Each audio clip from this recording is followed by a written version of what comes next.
up, our little honeydews, and welcome to Sippin' and Bitchin', where the drinks are icy and the book talk is rather spicy. We're on episode 9, part 4. I almost said part 2. I think it's because this is take 2 of me doing the intro. We're your main bitches, and this week I'm pretty sure I am Sam. And I'm Steph, and I'm sure I have a birth certificate that says so, and an ID, and a passport, and a... What else has your name on it? Those can all be faked. But so can you. What?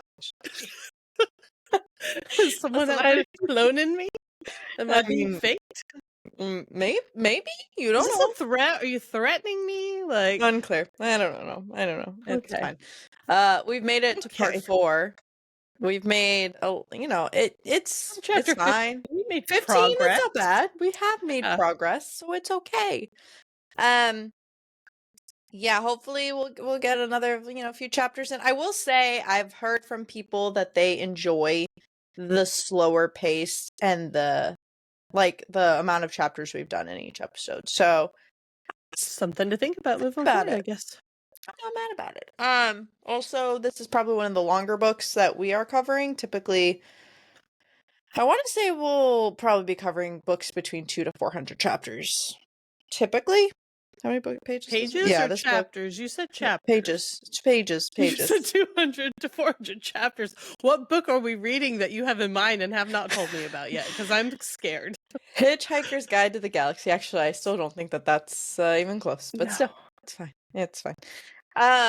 Just like every episode, I am going to start with the note to the reader from Jennifer Armentrout, and then we'll get into chapter 15 and see how far we can get. And then we'll have a part 5. I almost said part 2. Yeah, we're doing 2 recordings today because someone is being fancy and going out of town this next weekend. Yeah, I mean, really, we could have recorded. Yeah, we could have recorded when I got back, but we'll see how far we get. No, you would have been in hangover and sadness of being home, so. Yeah, we'll see how far we get. Anyway, I'm going to read the note to the reader. Yeah. Okay. Had to clear my throat, I'm just saying. Also true.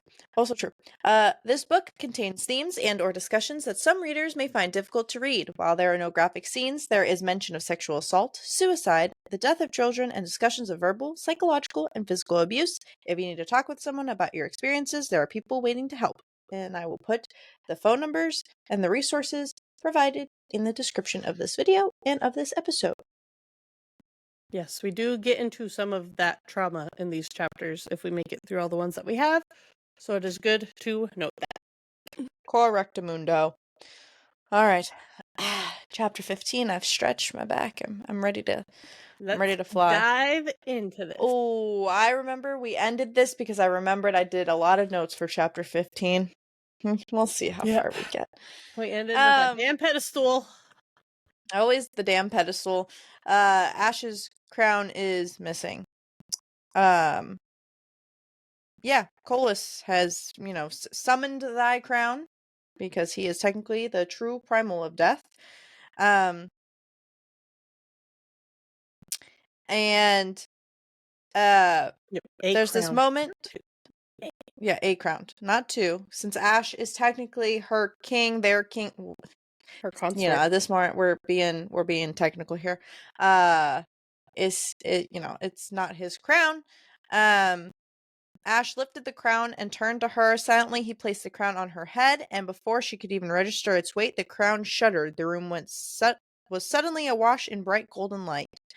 The primal crowns are almost like a chora. Pretend we said it right. Referencing the type of animal that used to be formed from a primal, an extension of the primal that can be summoned to them at will, but only called to the true bearer of that crown. Colas must have tried to summon the crown, and what he got was likely not what he wanted to see. So I'm assuming he wanted to get the life crown, but he got the death crown because sucker. Yeah.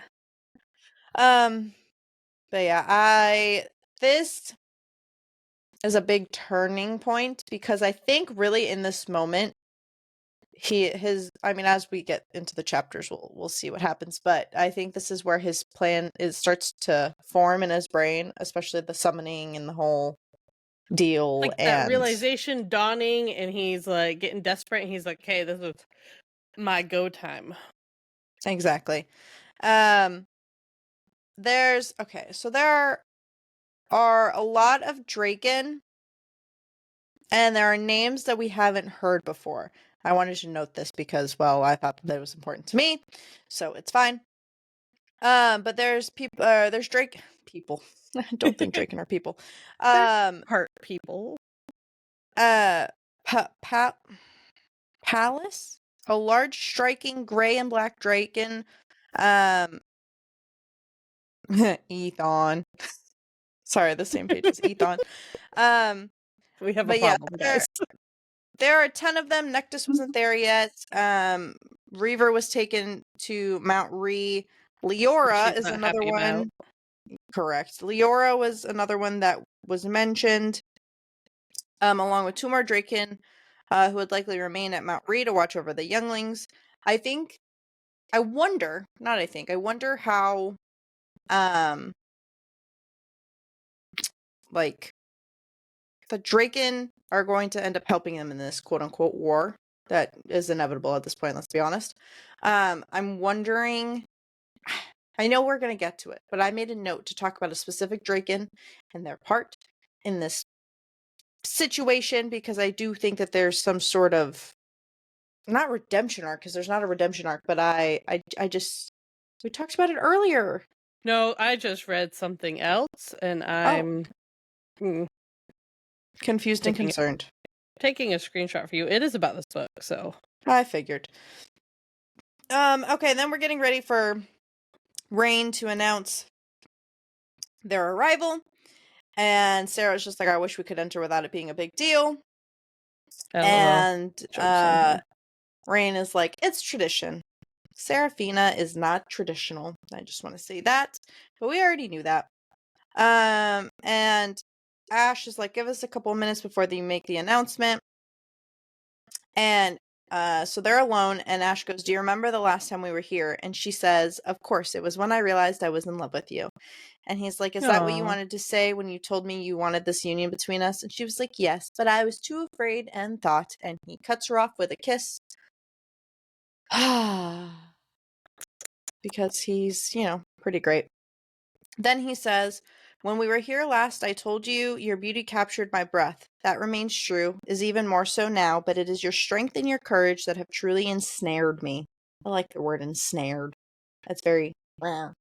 See, I think of Devil's Snare from Harry Potter when I think it's snare. See, now who's doing the other book references? Just saying. We gotta switch places every now and again. He continues to say, and it's okay to be nervous right now, but do not forget how strong and brave you are and what you have faced and conquered. You've got this. I have faith in that. In you. Honestly, we love that man. We do. So now it is time for their entrance. So Rain begins with... Sorry, I had to clear my throat. Get ready for Rain. He says bow. Our mother hen. Thing. I love Rain so much. Rain says bow, which is Sarah's favorite thing, for the one who is born of blood and ash, the light and the fire, and the brightest moon, and the true was actually italicized there, primal of life, and the queen of the gods and common man. Even with you saying it funny like that, I still get chills hearing the title. Yeah. Like, it still makes me go, oh. And her response is, that's a really long title. And then Rain also introduces Ash, bow for the Asher, the one who is blessed, the guardian of souls, and the primal god of common men and endings. Please note, shorter. Correct. And there's also not a true in there because he is not the true primal of death. Nope, he's just a primal of death. He's not even of Colus's court. Correct. Then sound of collective gasp reverberated through the crowd as the primal mist receded from around us. Rain knelt, shocker. Scion and Rahar knelt. She briefly saw Belle, who knelt. Everyone's kneeling. Everyone's kneeling. That's the favorite time of the Favorite time of life. honestly. And so pretty much Ash kind of gave her a lowdown of what was to come. Briefly, their eyes met. 2 thrones made of shadow stone stood adorned with intricately carved wings on their backs, much like the soldiers' helmets. Their graceful shoulders. arches, honestly, the banners hanging behind them rippled in the breeze as we approached. And then in comes Nectus with a graceful sweep of his black and gray wings. He descended from above, landing in front of the thrones just as he had during their coronation. Love This him. time she was prepared, though, for, his wings swinging, because, They have no you know, sense of personal space. No not at all. peripherals. Um, and he's always with his impressive arrivals, and then she tells everyone that they may rise.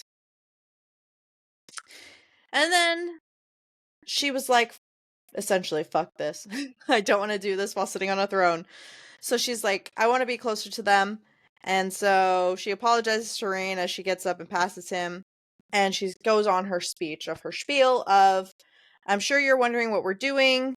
And Sarah's like, I didn't feel comfortable sitting all the way back there and having to yell for any of you to hear me. Yeah, she didn't want to do it from the thrones. They went closer to them. Which I think it's like, no, this is not the same. This is not comparable. But it says something about her as a leader. I mean, I know that this is kind of like a different scenario. But I do think like the fact that she wants to be close to her people and really show them she cares. Like she's not She wants above them. Yeah, she doesn't want. She's seen rulers her whole life via her mother and stepfather rule from thrones and how that went, and she doesn't want to copy that. She doesn't want to emulate any part of that. So she wants to show that she trusts them by being closer to them. Like, that's really a Yep. sign of trust. Which I'm not sure she really realizes. So she pretty much says that my ascension, I'm sure, came as a surprise to almost all of you, and many of you are uncertain what's to come. We called you all here today to assuage any of those concerns. Ash, is comforting her while she goes on her boss bitch, little spiel here. First, we wanted to say that we know the risks many of you took to travel to Leith, and we are inspired by that. And we are humbled. All of you are welcome here and are under our protection, as are all of those who call Leith home.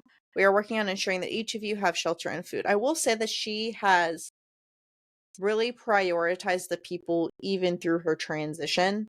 Like that was like the first, she's like, do we have enough of this? Do we have enough of that? Which we've talked about in previous episodes. Yeah. I think that also comes from being in the mortal realm of seeing them not having enough. Like, those that she tried to take care of with the rot and watching them die and not and the palace not giving them stuff. It's really this cycle of her life of like she's completing that circle of seeing what was done wrong and trying to correct it here in the Shadowlands for these people and doing what she couldn't do for the mortals at the time. And they're really thankful as we see she gets God shouts that there will be a winter thanks to our queen, and that is something to celebrate. And Ash is like, we have Seraphina to thank for that. And Sarah goes, it is not just I who is to thank for that, it is also Nyktos. I would not be here for him, our king. It seemed like the entire crowd froze. If I had Ash's ability, I'd likely be drowning in shock. And she tells them that the realms will no longer be ruled by only the true primal of life. That has ended. The rules shall thrive under the joint rule of a king and queen. Now they're going into the changes, which, typically people don't like. And that it won't be the only change. Elysium and the mortal realm will no longer suffer under tyrannical rule or cruel indifference. We will see Elysium as it once was under Ash's father's rule, but better, where one can move among courts without fear of punishment or leaving family and loved ones behind. We will have a future where mortals do not tremble in fear upon the sight of us or are treated as little more than sources of entertainment. And Ash is like, these changes aren't easy. There will be resistance. People will die. give up, which very what I don't know what the word is, but at least he's being realistic.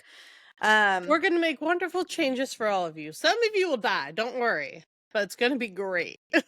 But we're not going to give up. We're going to persevere. The And true speech of any fantasy war book. pretty much. And then Ash lifted their joint hands, and everybody cheers. And he's like, I think they approve. And they were shouting Mia Liesar, which was our king, in case we didn't know that, and Mia Liesa. No, I think that's the first time in the book we hear that. Oh yeah, I wrote that here. Good jobs. And then this goes into a whole, she didn't expect to have everyone's approval of the plan. Like, she was kind of taken aback with the whole thing. She even says in this chapter, part of me I had expected to see uncertainty and unease, and I wouldn't have blamed them if they felt that way. Only those who had called Leith home knew about her, but none of them expected her to rise as the true primal of life. And those who'd just come to the Shadowlands had no idea what to expect from her. They didn't know if she would be any different, better, or worse, but there was none of that in the expressions of the people. Many of the faces showed various degrees of wonder and maybe even a little disbelief, echoing the awe she saw in a boy's expression, the acceptance, the devotion, seeing that stunned her because she didn't feel like she'd done much to earn it. But she says she could change that, which I think this is kind of her era to do so. And then after she gets the approval after the soul speech, she realizes that she hadn't experienced anything like this in her life. She had not been known in her kingdom. She had been nothing but a specter, not fully formed, yet drenched in blood. And she just wasn't that here. She was seen, welcomed, and known. They all know our baddie here, our baddie B. She's getting to live the life here that she should have had in the mortal realm. If she wasn't like the maiden and everything. So I think that's really a full circle moment. Lots of full circle moments. In this Jennifer, book, good for job. sure. So now that's kind of one thing ticked off of their to-do list. Now they just have to meet the primals, hoping it goes as well as meeting what the people did. And she's like, I wouldn't bet on it, but I also wouldn't dwell on it right now. There would be plenty of time for that tomorrow. So then we transition, and she's having nightmares of her time with Colas, the golden chest, the golden divan, gilded bone bars, transparent garments, and she's kind of trying to talk herself out of this nightmare. And she's reliving him saying, I've been so damn lonely. I just need to hold you. And how he was offended that she would speak Nyktos' name. And then she kind of relives him biting her, and it's just not, it's traumatic. It's falling into I was gonna say it's falling into that pit of how do I claw myself out of this kind of thing, where she feels kind of trapped and suffocated.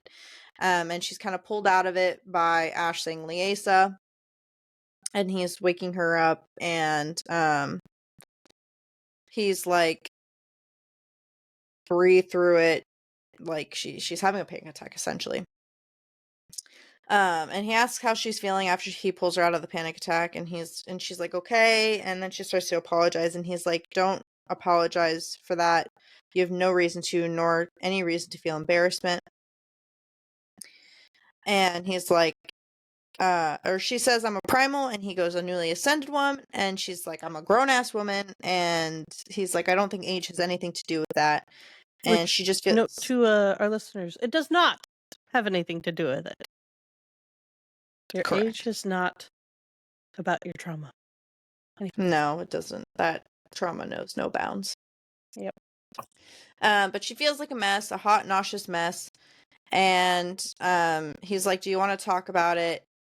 What she was dreaming about? And here we are. She's like, I don't remember what I was dreaming about. And he's like, not a single detail. And she says, no, because it was nothing. Oh, look, she said it. Taking a drink.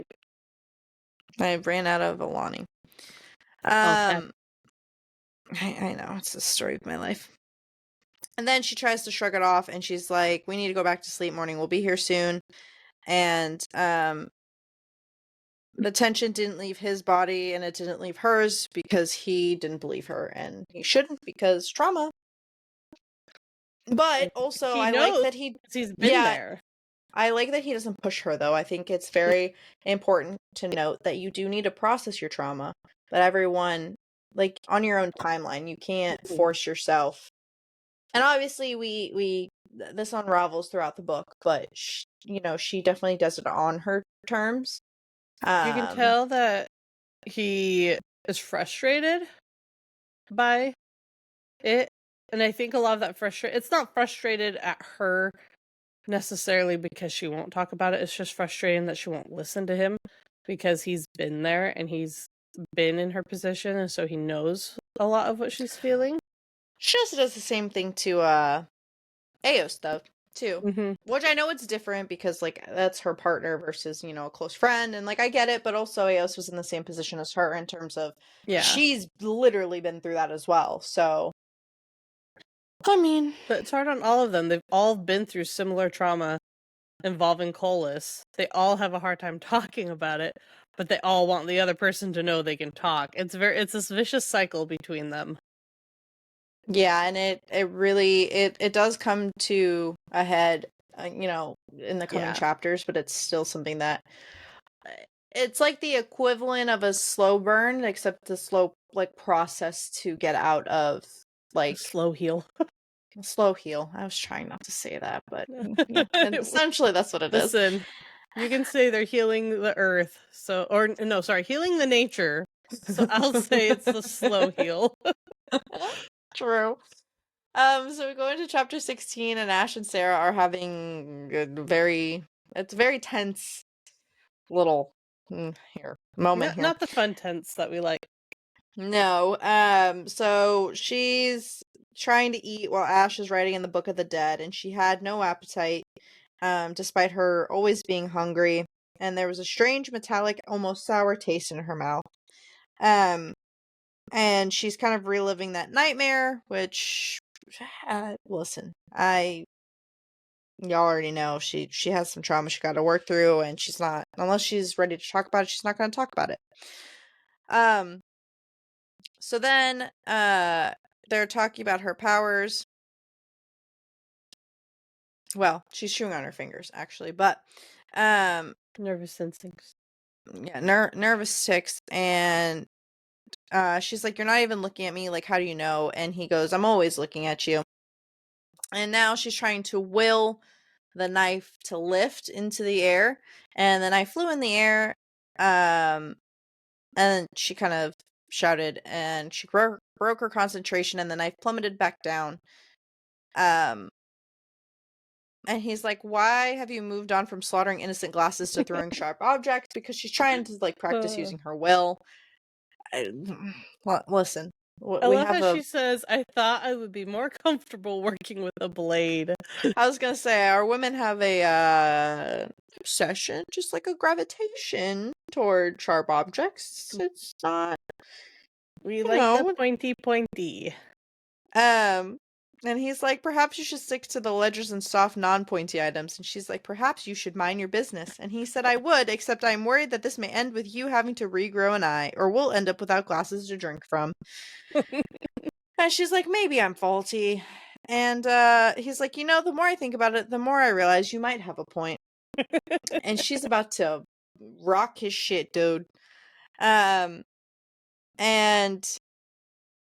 she pictured the knife flying through the parchment that he held, and Ash's hand snapped up, catching the knife by the hilt right before it pierced the cream parchment. And he says, I assume you meant to do that. And she goes, I did. And he was like, what was different this time? And he says, and she says, you annoyed me. And essentially she's overthinking using her powers. So he did that. He was teasing her to prove a point that fucker. She can do it when she's feeling emotions in a not thinking about it, and she's not happy with him for that. Pretty much. And then they go into this conversation about how his office is so devoid of knickknacks and Personality. like it's not a home. It's No. kind of just depressing and not the vibe. But they have this back and forth about how he's like, I wish you would talk to me. And she's like, about what? And he goes, that's another long list, but we can start with what you were dreaming about last night. And she, really solidifies the fact that she doesn't remember. And he's like, would you like me to remember? Because you were screaming and you were screaming the word no. So he knows what she was having a nightmare about, but he's like trying to ease her into this conversation, but also kind of forcing it. So it's not He's really like gonna trying help. to bring it up with things that he knows already. To like try to, I think hoping that if she knows that he knows some stuff already, she'll be willing to talk about it. But she's just like, nope. Yeah, and they also talk about like the list of things that they need to accomplish, which includes like speaking with Attis to summon the primals, plant more crops, deal with Colas, spit on his close to dead as possible body, rule the realms. It's a great list. And he makes a comment about the drink, the strawberries in the drink, strawberries in the water. The flavored water that Colas had talked to her about when she was with him, but she lied and said that it was the Videntia. Oh, yeah, 'cause she was making the drink right there while they were talking about it. And then she lied and said it was the Videntia, and he was like, it wasn't, was it? It was Colas. And he was like, why wouldn't you just tell me that? And she essentially didn't want to like taint that memory of, something good with Colas, because everything that has to do with Colas could, very valid, honestly, but she's at this point, it's very interesting. She doesn't want to bring anything up that might set him off with his own trauma. Yep. And I think that's her projecting that she doesn't want people to bring up her stuff. So she's refusing to bring up stuff that might make him think about it. And so she's like pushing her feelings onto the other people of how she thinks they want things to go. Yeah, another thing is too, something that we notice in this chapter is that Ash's skin is warmer, and this is one of those things where obviously we'll talk about when we get to it, but like he realizes she's going through this trauma, so he's feeding off of someone else. And like she hasn't realized it yet, but he also doesn't want to push her in that way because that is a more intimate kind of, obviously triggering situation. It's But she something that doesn't he's know. noticed that anytime his fangs get near her, she like has a spike of Tenses. fear. Yeah. And she doesn't realize that he's noticed that, and he's been very good about not saying anything about that to her.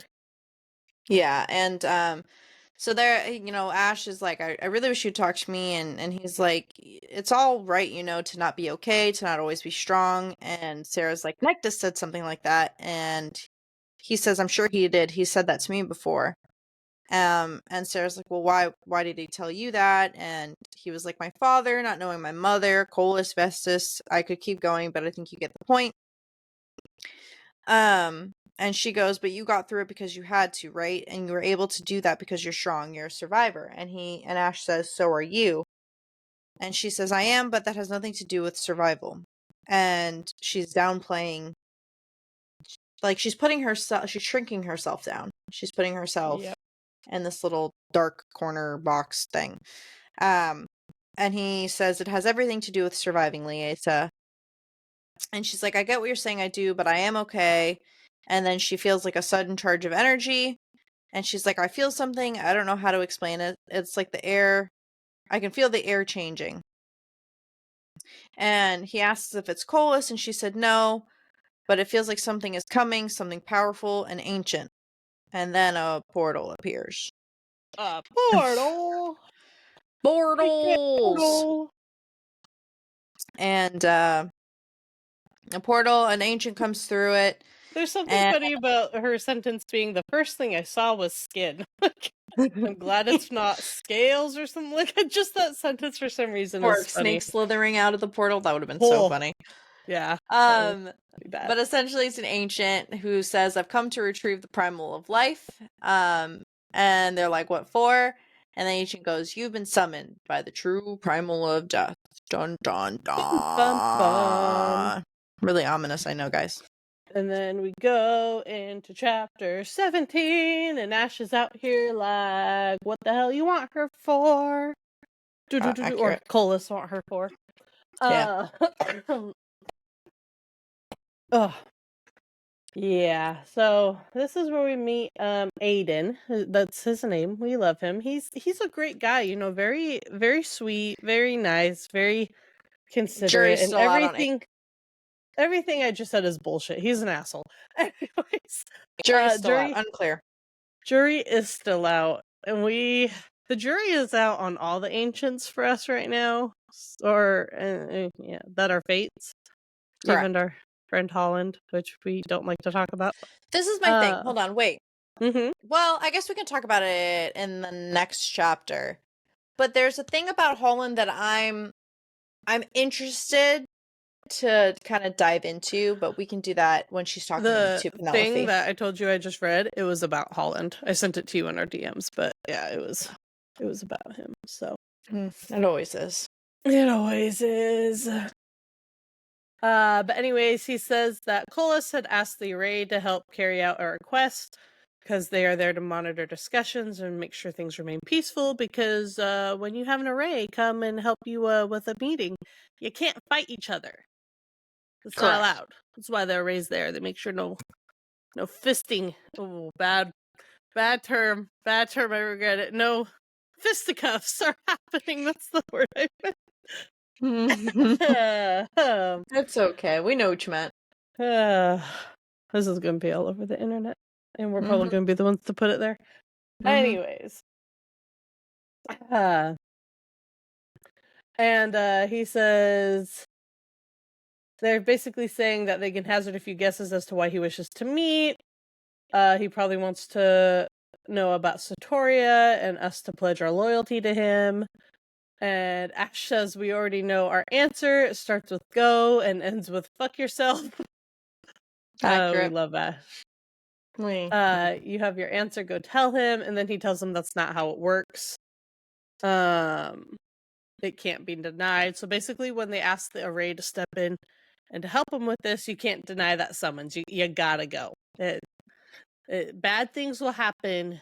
Bad juju will happen if you don't, which I'm starting to even think the array just say that about a lot of shit to make people do it. And Arrays say a lot of things that are sus.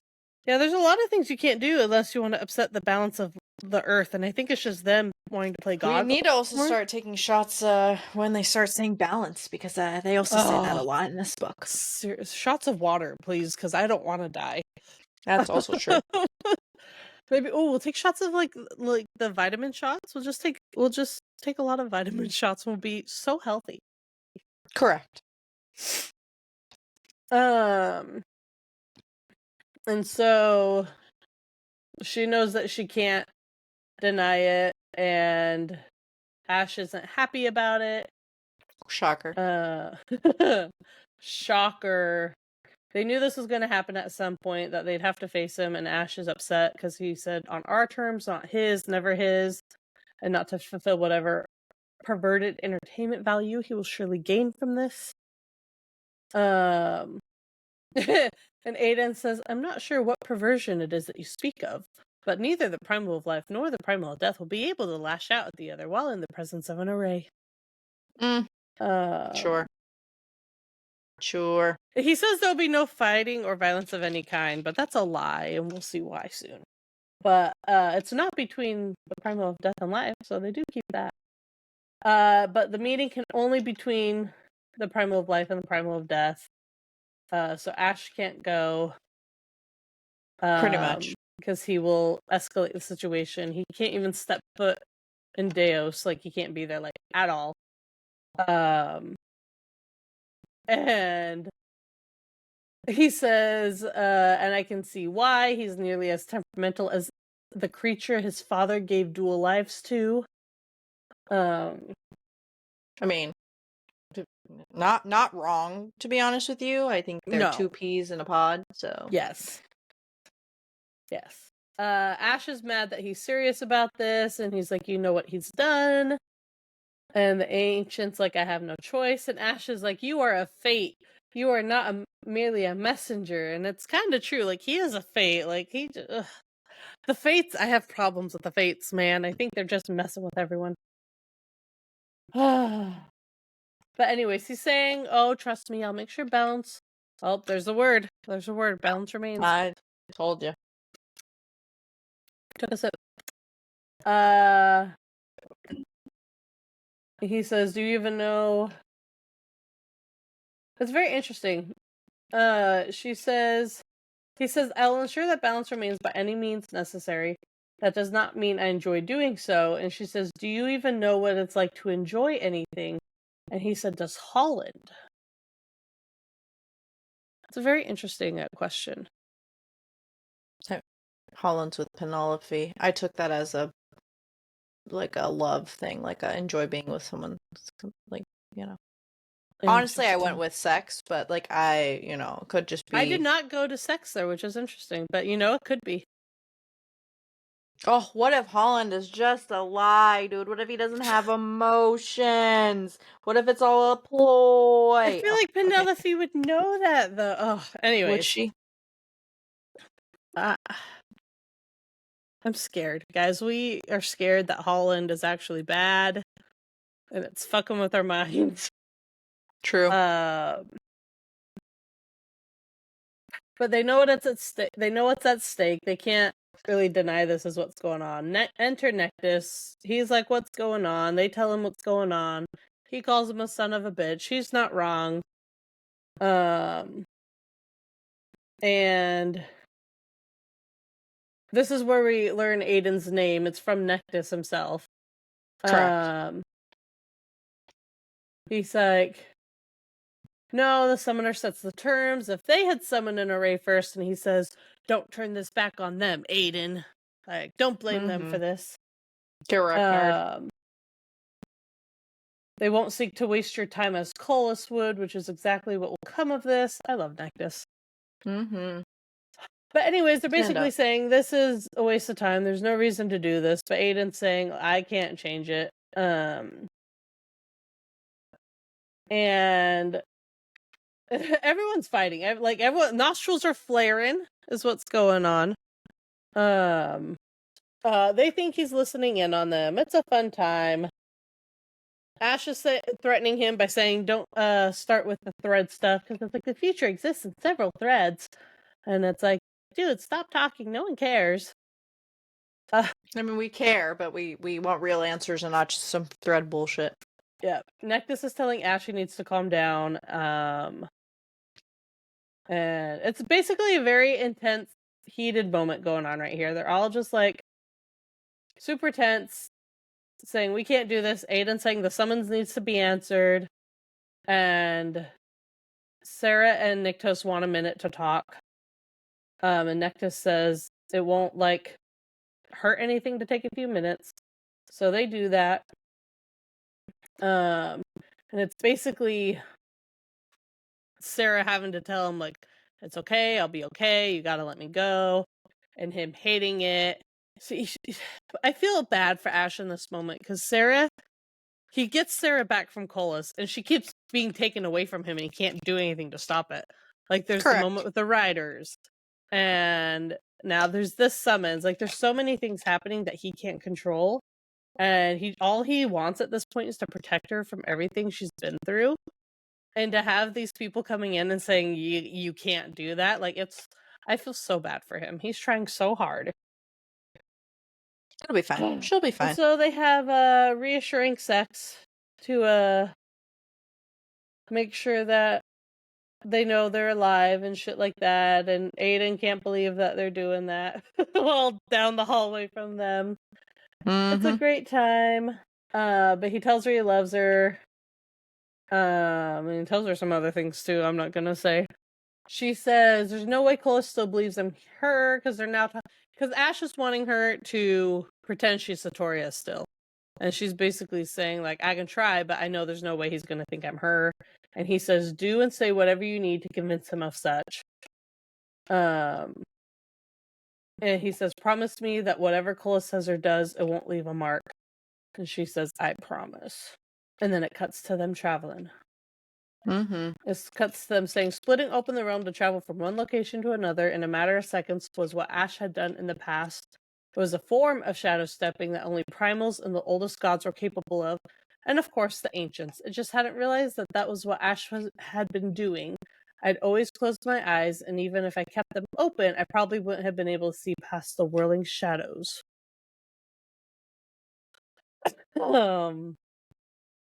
This moment is where I'm unsure of how I feel about Aiden. This next little back and forth that they have is where I'm like, are you helping or are you just kind of is it for your benefit or is it for the greater benefit? Right. That's where I'm confused. But yeah, because when they get there, he stops her. They're outside of the palace, and he stops her and says, "We need to speak first." And she's like, "I don't want to linger." And he said, "I want to go to the Shadowlands," and he thinks it's before Ash can do something he regrets. And she's like, "No, I haven't had a great time here, and I don't want to be here more than necessary." And so he gets on with what he wants to say, and he said, "Holland warned me about you. He warned me that you could have an assertive personality." I believe he said aggressively assertive. tracks. I'm not sure Holland knows you as well as he thinks he does, though I expect more of a fight from you than Nyctos. He's always been calm, practical. You, on the other hand, but that is what emotion does. She disagrees with that, and she's like, "What did Holland tell you?" And he said, "Enough." And then she says, "I think the truth is I didn't really know Holland." And he says that you know him better than most. Which is why this is the curveball to make you get off the Holland scent, but I still think you should be on the Holland scent. Yeah. Unless, I just had an even darker thought. Oh no. No, there's no way. Ain't no way. Never mind. I'm rescinding my dark right? thought. No, it involves Draken. What's your thought? Nothing. Don't worry about it. We can continue. Oh no. She asks him about his eyes and how they're different churning colors, and he's like, his eyes look nothing like yours, and he said that's because your mind was incapable of seeing him for what he was. Only the true primal of life and the true primal of death possess the knowledge to see a fate for what we are. Which is interesting, because in a teaser for the next book, Castile can see Aiden's eyes for what they are. So I wonder if he gets that sight from his joining with Poppy. Because he's not a primal. I was gonna say, I'm very surprised, and she has to do this in the next book. I feel like she has to. We get a very brief explanation of the joining, but it doesn't really dictate or share what exactly you gain. Like, we know you clearly gain other things from the people you're joined from, but it's Right. not set in stone anywhere. And I feel like that's something that needs to be explored for sure. I think it will be, because even Nectus at the end of, or in the beginning of A Soul in Blood and Ash, told them, they're like, "You really don't know what it means to be joined to a primal, do you?" And they were like, "No." So, but that was never went into further discussion, because then she went into stasis. So, I just wonder. I think we're gonna have to get some of that. I hope so, Jennifer. God, Jennifer. Okay. But yeah, so she can see his eyes. Only the true primal of life and death possess the knowledge to see fate for what they are. And she's like, "I don't think you wanted to talk to me about Holland." And he's like, "I've seen the possible tomorrows. Some will surely come and others are still unwritten. There are so many possibilities." And she's like, "Okay." He's like, "So many small choices can alter the outcome, as you're already well aware. Something small and insignificant can change the course of the realms. That's why the future is never fully written." It's like he's trying to tell her something without telling her anything. Just like, "Hey, There's small changes you can make that can affect things. Don't worry about just the big things. There's small things. Like he's like trying to like hit her on the head with his words. And she's just kind of like, and he's like, but there are possibilities that become events written in the essence of the realms, a series of steps and choices that will inevitably lead to only one outcome.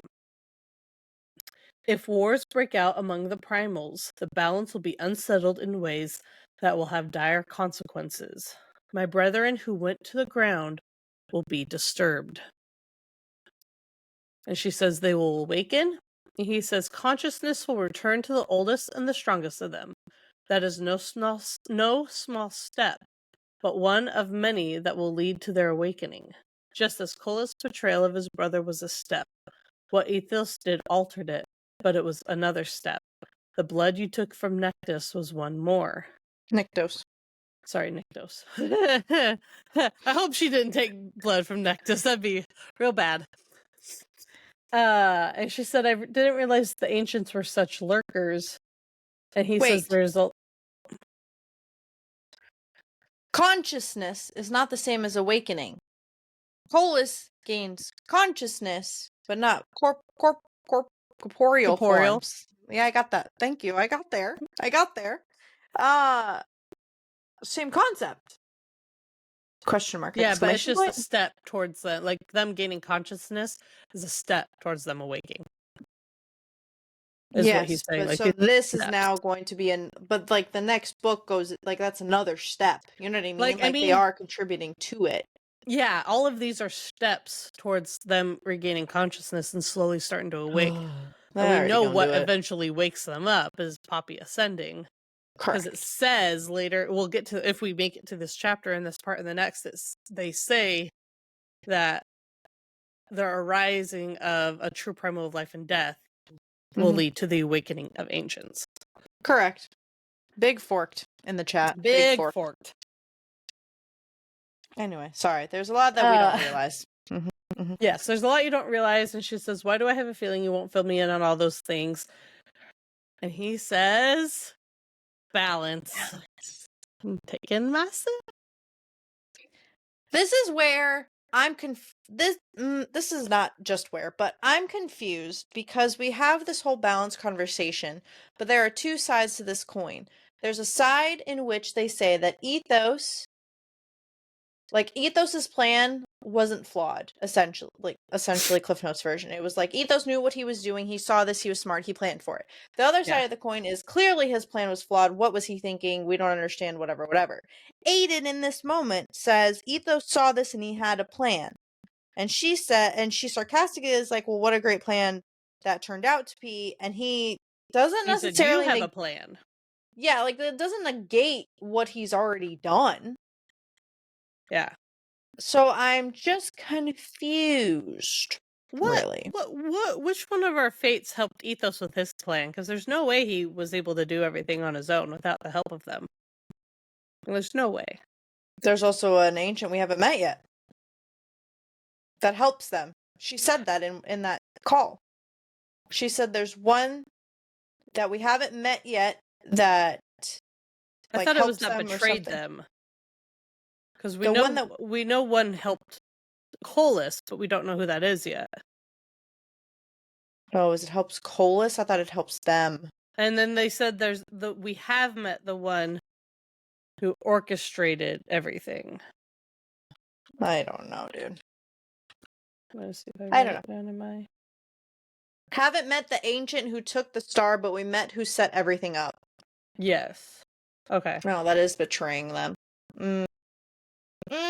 I don't know. In their minds, it wouldn't be betraying them. It would be keeping balance and setting things on a course it was supposed to be on. Correct. Yeah. Correct. Here. So he's saying, he had a plan, and you have a plan.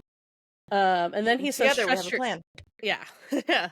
He says, trust your instincts, and she thinks he means the foresight, the Videntia. And he says, your instincts. And she's like, all right, thanks for whatever this is. And he said, preventing this war was a thread not seen, but neither were you originally. Do you understand what that means? And he says, "You are what has been snipping those threads, ending some and weaving new ones. Trust your instincts, for if what comes from this meeting is war, it will not end, not until there is blood and bone." So what it sounds like, to me, my interpretation of this, coming from someone who has read all of the books up until this point and doesn't know what happens in the next book. Yeah. The war clearly isn't prevented. And so it carries on into, which doesn't make sense, sort of, because we'll see in a few chapters, we already know, they all go to sleep. Mm-hmm. We'll see that at the end of the book. But yeah. So many questions I have. So many questions. Yeah. So that whole chapter was about their little sidebar conversation and stuff, or at least that last part of the chapter. Mm-hmm. And then in chapter 18, he shadow steps her to the core palace without giving her warning. And he asks if she's okay. And she's like, "Shadow stepping sometimes make me nauseous. This whole place nauseates me." And he looks at her. Then the other side of his mouth curved up. And he says, "Interesting.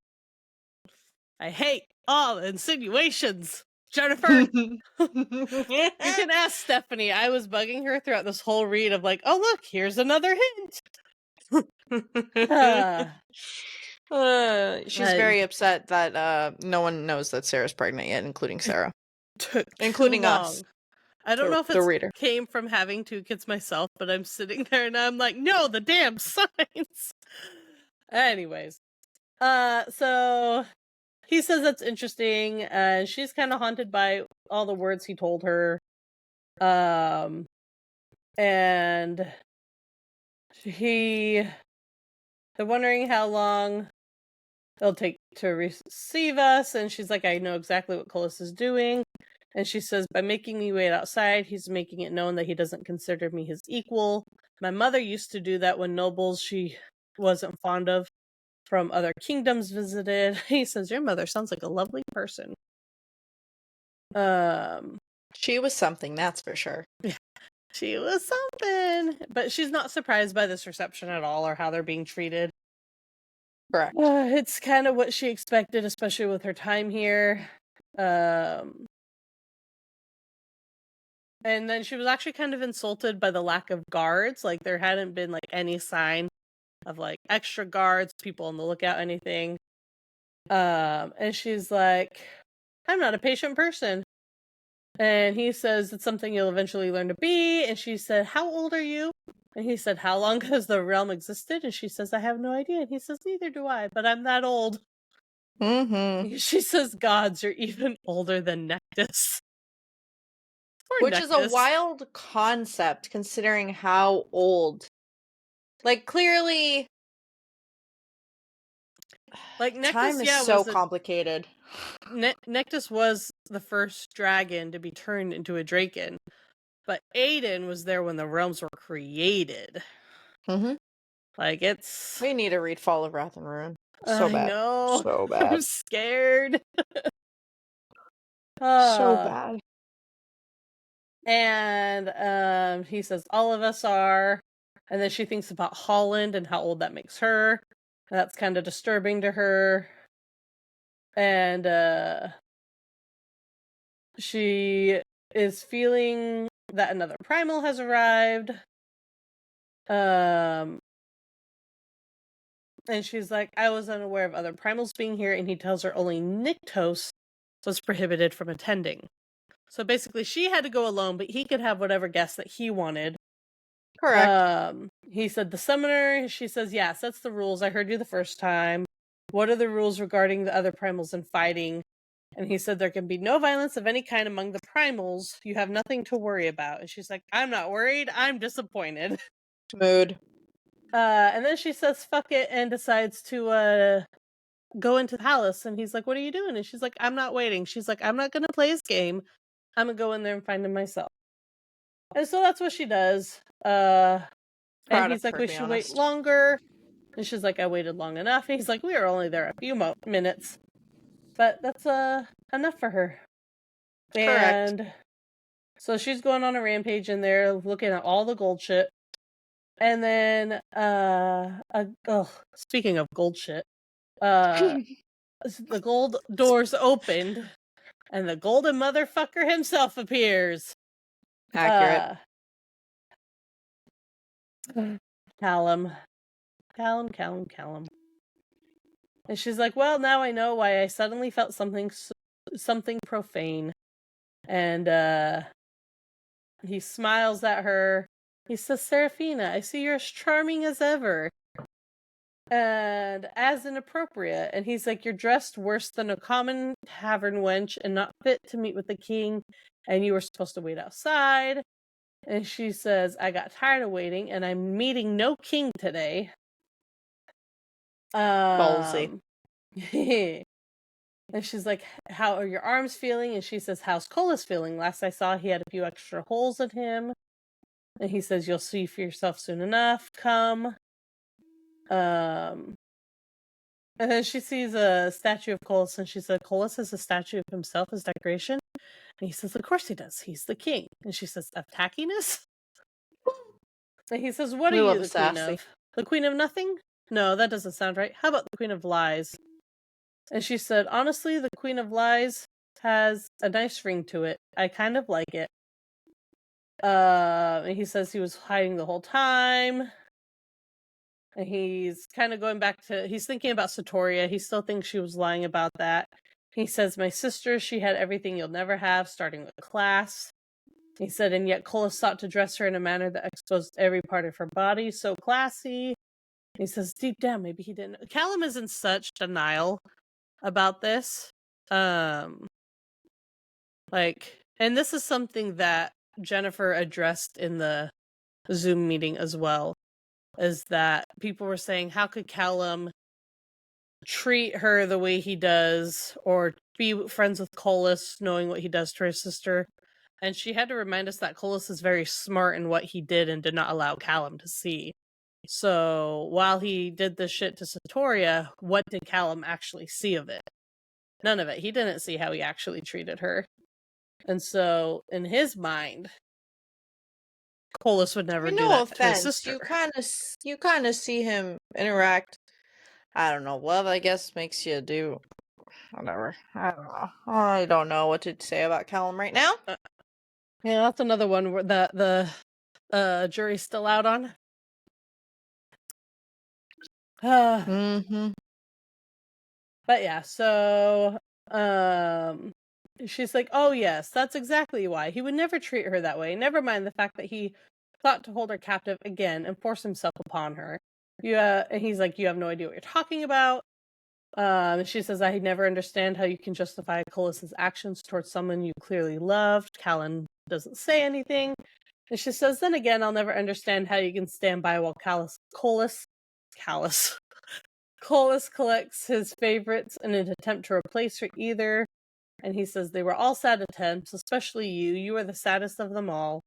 Guess what I heard? Colas is already building another cage. So now he's saying things that he knows will pick at her and cause her to freak out a little bit.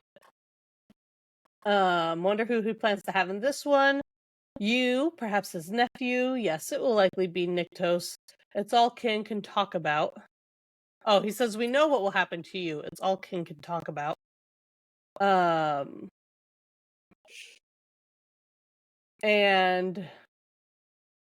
in her temper, they passed a statue of Colas, and her ether may or may not have broken it, shattered it with thunder. Good. Brilliant. He's like, that was disrespectful. And she says, was it? And they're talking about Satoria again, him claiming he lied. She says she didn't lie. And he's like, it won't protect you. And she looks at him and she's like, it wasn't your fault, you know. What happened to Satoria was Colas's fault and his alone. I wish you knew that. You likely would have led a normal life and passed on to the Vale. But everything done to her before that, you're just as complicit. And she feels the same as I do when it comes to you. She feels sorry for you, but she really fucking hates you. Mood. So he was trying to get her with his words about the cage and everything, but she was able to get him right back. And I think that would be really hard because in his mind he was doing all this to protect Satoria.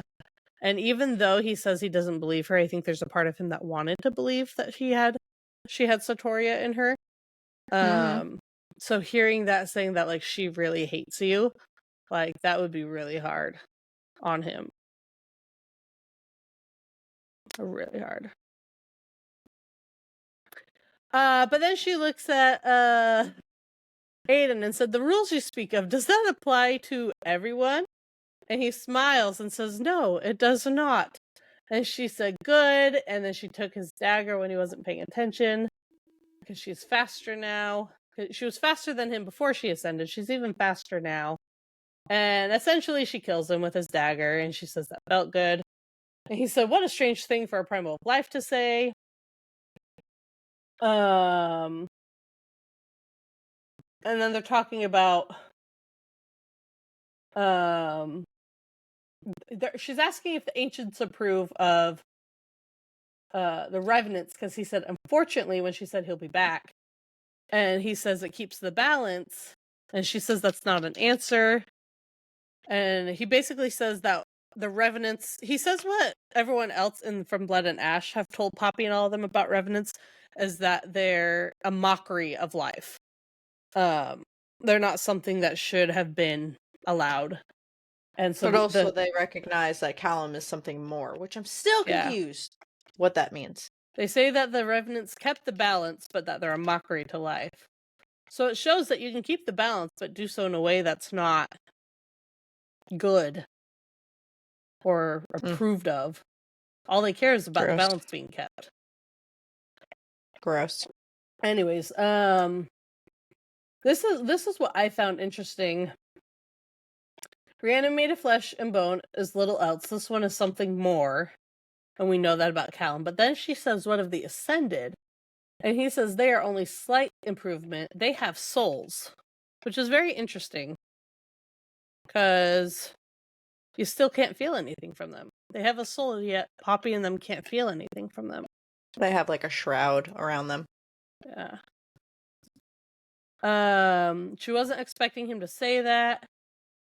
And he says, neither was enough to keep the balance when you were born. If you had died during your ascension, taking the last true ember of life with you, what Nyctos saw in a vision would have come to fruition. He would have caused the ancients in all the lands, both here and beyond the primal veil, to awaken. Between him, his father, and his uncle, Nyctos is the one who came the closest to destroying the realms. And she says, but he didn't. He says he could have. He did what he did because he loves me. She's trying to protect him. And he's like, he's saying, like, look, I get it. I'm just letting you know that he is the one that would have destroyed the realms if you didn't live. Like, there wouldn't have been any stopping that. Yeah, you lived. Yeah, he didn't do that, but he was going to. Essentially, is what he's trying to say. He's like, look, I'm not comparing them. I'm just pointing out what love is capable of. And she's saying that, yes, but what Colas feels isn't love, it's obsession. And he asks if there's a difference. And she's getting exasperated, saying, how am I once again explaining what love is to a man who's fucking old enough to know better? Accurate. And she's retweet. Like, Preach. Yes, she says, the difference is that I feel the same way for Nyctos as he does for me. Yeah, maybe he's obsessed with me, but I'm also obsessed with him. It's consensual, mutual. What that is, she jabbed a finger in the direction of the golden curtains, is one-sided and twisted. Not much different than what had affected my homelands. It's ugly. What Colas feels is selfish, and I know firsthand just how wrong what he feels is. What Nyctos feels for me, it's beautiful, a miracle, it's hope. And I'm truly sorry that there are people, be them ancients, gods, or mortals, who don't know that there is a difference. Tragic, really. Really is. It's a really good quote, honestly. It's really good because a lot of people will be like, oh, love is obsession. And this shows that difference is that mutual consent between the two people. Which is really a big theme here. But she gets this awareness that she is close. She can hear noises coming from the other side of the curtain. She says that my skin prickled as my gaze swept over the gold painted ceiling, past the armored guards lining the walls, to the deep couches and settees sitting in front of the curtained windows of the atrium. They were mostly empty, except for a handful near the raised column dais framed by two closed archways. They weren't just gods on those couches with their faces buried in necks or between thighs. They were chosen there as well. And one of them was the one that she had seen when she was in the mortal realm, Jove. And she says that he looks like what Gemma had talked about, the chosen that disappeared and come back a cold creature. Basically, Jove is ascended. And he is feeding off of them, and we learn a new phrase, which basically means my whore. Kin is there. We love him.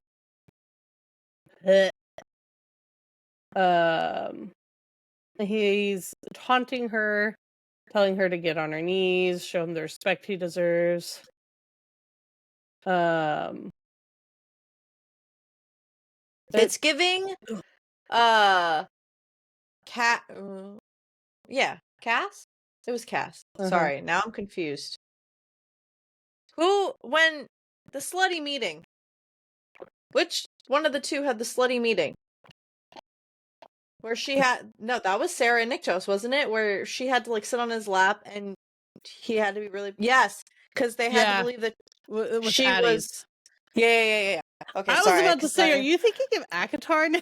But no. Honestly, I doubted myself there for a second too. But it's giving that moment where he's putting on a show. But I mean, he's just dead inside because he's a twat. But still. No, I can see where you're going with that. Yeah. He's trying to just assert that he's above her and can do what he wants, and he's Colus's favorite, and he can assert it in a brick wall and jam it for all I care. Anyways, so he's taunting her, saying really inappropriate and disgusting things. Aiden's stiffening because she's threatening him back. And she asks where Colus is, and he says he'll be here. Why don't you come sit on my other leg? Aiden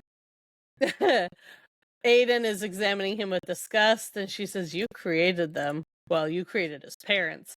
And he says, I am not responsible for the bloodline that created that creature. And I love that he calls Kin a creature.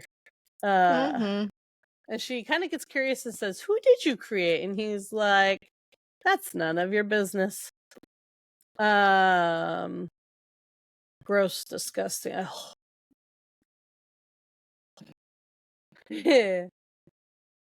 Kin said, there's enough room for both of you, and I've got 2 hands and a tongue. And she says, but no cock. Shocking. It's really disgusting. Kin is really disgusting. And not in, there's guys in some of these books that can talk a certain way, and in normal circumstances, you'd be like, that's gross. But in a book, you're like, that's hot. And this, when it's Kin, it's just gross no matter what. Correct. So gross. And Callum is back. He is back alive. Yay, Callum. Unfortunately. So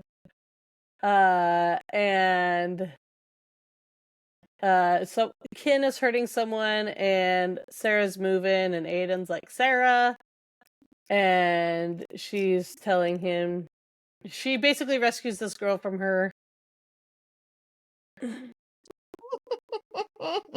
I need a fidget toy, you guys. I need something to fidget with under my desk, because Steph is yelling at me in our notes right now. Every time. Just gonna wrap my hands up. Anyways, so he gets the girl and tells her to go home and get away from him. And And he's making jokes about her taking her spot. She's walking away. He's like, "Don't turn your back on me." And she kept walking, and he was cursing at her. And he Shocker. grabbed for her because he's an idiot. And he said something repulsive about making Ash watch while he did shit. But she barely heard it because she said, "Fuck the rules." And started attacking him. But Aiden stepped in. Sadly. Still kind of cool what he did, though. Yeah. Kinda He said, "Enough," and threw his hands out. Kin's eyes widened, and then the space before me was empty. Kin had simply been there and 1 second and gone the next. And she looks at Aiden going, and he says, "I put him in timeout." I think that's fitting. It's so fitting, and I love it so much. Just, "I put him in a timeout." And she's like, "Okay." But Colas arrives, and it's Callum's turn to do what Rain does and say, "Bow, That's bow not for the the same. great..." No, it's not. "Bow for the great protector, the keeper of common men, and the warden of the gods, the true king of God, men and gods." Blech. That's honestly a shit title, though. It For really real. is. Like, For real. the great protector, the keeper of common men, and the warden of the gods. Like, none of that gives me chills. It's giving death. It's giving Grim Reaper is what it gives. It really does. The Yeah. warden of the gods. Like, all I see is a hooded black cloaked figure. Yeah. And she says that was not his title, that belonged to Ash. These were just words strung together to inflate an already oversized ego, and it sounded ridiculous to me. Protector, warden, it had to be a joke. And then she had to push down a laugh that was bubbling up. Everyone bowed except for her and Aiden. Colas came in. She noticed, though, that he looked still weakened, and there was no hint of golden life in him anymore. No flecks of gold in his eyes or beneath his skin. Instead, there were now silver slivers of deep dark red in his silver eyes and churning slowly beneath his flesh. He even wore the true shade of death, crimson, the color of blood.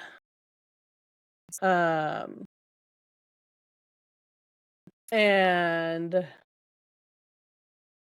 she says, "You look like shit. I'm guessing I woke you too early from stasis. My apologies." Retweet. And Colas tells everyone to leave, even the Draken. Yes. This is where my thing was. Yep. So one of the Draken is Sax, who was Ethos's Draken, and then when Ethos died, went to Colas. Semantics, whatever, logistics, and whatever. My question is when they're leaving, Sax locks eyes with Sarah. And in my brain, I'm thinking, now that she has risen as the true primal of life, this is my thought process. Just follow me on this journey. Could Sax be like a hidden spy, hidden ally, I don't exactly know what term I would use, but like I feel like they have to have a bond despite him being bonded. Like I think it's like a Noda for Sax and then just like a bond with Colas. I think that the Noda would overpower or work in tandem with a bond. Like I feel like yes, he is loyal to her because he was loyal to Ethos, and she's now what Ethos was. I feel like, though, if there was something to that degree, it would have been mentioned in this book and not something left for the other book that's more about Poppy. But he doesn't do anything. They don't even need they don't need a Draken, though. I'm just saying, maybe more Draken will be brought up in this next one. I don't know. But because when he's entombed, what if Sax comes back? Oh, that could be a thing too. When Colas is entombed, maybe they come back. They trickle back in. I don't know. I wondered how that would work. Yeah. Maybe. Like, Diabol is like a shithead, so like... Oh, yeah. Isn't he the one that lives in the cuff? Or is that a different one? We go through this every single time, and I can never remember. It's so funny. We'll and get also, there eventually. Nabarus, Nappy Boy is also not it. But whatever. Anyway. Yeah. He tells the Draken to go. Sarah has this little eye moment with Sax, which apparently I love how this one moment is what led Steph down this It's always just one moment that's It really probably is. insignificant to everyone else, but to me it's something I just... You should see her when she's reading a book. She'll be sitting there and she'll be like, oh, wait a minute. Or you'll be talking about something and she'll be like, wait a minute. It's so funny. I love it. She basically said, you wanted to talk. I'm here, so talk. Callum's trying to be like, don't speak to the king like that. And Colas cuts him off. He says, I did summon you here. You shouldn't have ascended. And it's like, okay. And he's like, which means you lied about Nyctos's cardia. And she says, no, I told you the truth about the cardia. And he's like, oh, so you're going to keep lying? He risks dooming the realms to ascend you. Only one in love would do such a thing, and one cannot be in love without cardia. Unless, and then he has a Steph moment where he goes, wait a minute. And he said, mates of the heart. Interesting. And she's like, I don't think that's what you wanted to discuss. He says, no, it isn't. And she's like, I assume you want me to denounce the throne of gods and pledge allegiance to you. I pledge allegiance to Colas. And he's like, I imagined you would demand something similar of me, except asking for me to return to my rightful place in the Shadowlands. And she said nothing because she wouldn't even remotely plan to allow that. She loves the Shadowlands too much. And he says, I have no intention of doing that.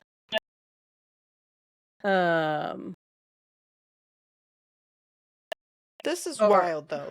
This whole exchange is really interesting to me because I'm unsure how he gets his intel. Yeah. Like, you want him to be smart, but he's ridiculously smart. I just don't think that he's that astute in this situation when it comes to the Star and Satoria. It doesn't make sense to me based off of previous things. But I digress. Yeah. But he's saying that balance can remain as long as there's life and death, the embers. But a war will disturb those who have gone to ground. And he says, perhaps. And then he says, you do look like her. And Callum is like, but it's not her. And he says, I know, but she was in there. Her soul, that is. And he said, that's what my brother did, right? He placed her soul with the embers into your bloodline, but I imagine he intended for you to be reborn as Satoria. That didn't happen, but her soul was in you. And I said, her soul is where you cannot reach it, in me. And he says, you took the star diamond. I imagine my brother's soul was released, and that's where you have placed hers. And they're like, crap, he knows. And she says, we released Ethos' soul and then destroyed the star, trying to lie to him, but he knows it's a lie. And he says, if you weren't clever enough to discover the importance of the star my nephew is, you have your soul in that her soul in that diamond. And then he finally gets down to it and says, I brought you here to make a deal, Seraphina. My thing with this chapter is that I don't know. I just had this realization, but I didn't want to do my moment because you were talking and I didn't want to have that moment. But wait a minute. He could easily summon an array just like Sarah can. Who's to say he didn't? Who's to say he hasn't? Yes. Well, I mean, we obviously know he can. He did to orchestrate this meeting. He had to summon their array first. So we already know there's an array that's worked with him. That's what I'm saying, though. This is my thing. I'm sitting here boggling my brain. Yeah, sure, maybe he's smart, but there's no way he knows all of this because Nyctos is just as smart, if not smarter. You know what I mean? You can't. Yeah, but I don't. Not all of the dots could connect. I feel like. I don't know. I feel like it's not that big of a leap to assume that Nyctos would want to release his father's soul to be at rest, and that they put Satoria's soul in there. But it is very possible. But my thing is how rogue is this fate, and how do the others not know about him? Because Holland wouldn't summon, like in the later chapters when I was doing the notes, Holland wouldn't answer Sarah when she tried to summon him. She sent Victor and Penelope because he didn't want to look like he's showing favor. So what fate is answering Colas and is able to convince them that he's not showing him favor? Is it Aiden? Is it Holland? Oh. I don't want to even think that. I mean, I don't know. but it's fair. I don't know, Answers but we we'll will talk not get today or even tomorrow. No, I they're did not. notes on the Penelope and I know, but we don't get the answers to these questions we're asking. We have to wait for the next book, is what I'm saying. Yeah, correct. We also won't get to the deal in this episode. We're going to talk about that deal in the next part because We like cliffhangers. we like cliffhangers. Sure, that's not because like this episode is we were reaching the cap, but yeah, we like cliffhangers. So we got up to through chapter 18. Chapter 19, we start talking about the deal, which you'll see next week or this week. I haven't decided when I'm going to put this episode out. We're doing But steady 4 chapters, guys. We're doing good. honestly, I can't complain. We're at least discussing. Sure, we did notes up to chapter 28 thinking we'd probably get there, but you know. We did great. Sipping and bitching on all the things. We'll catch you on the next part, which for us will be instantaneous. Share. That's the best way you can help us out. Like, share, subscribe. Also, if y'all prefer the video format versus the audio format, let us know. Follow us on Instagram and make TikTok. funny faces in the videos just to see like what people notice. True. And we have a Discord server, so feel free to join us. It's linked on our Instagram. I do ASMR. She does not do ASMR. It's not real. But we'll catch you on the next one. Biatches. Bye. Bye.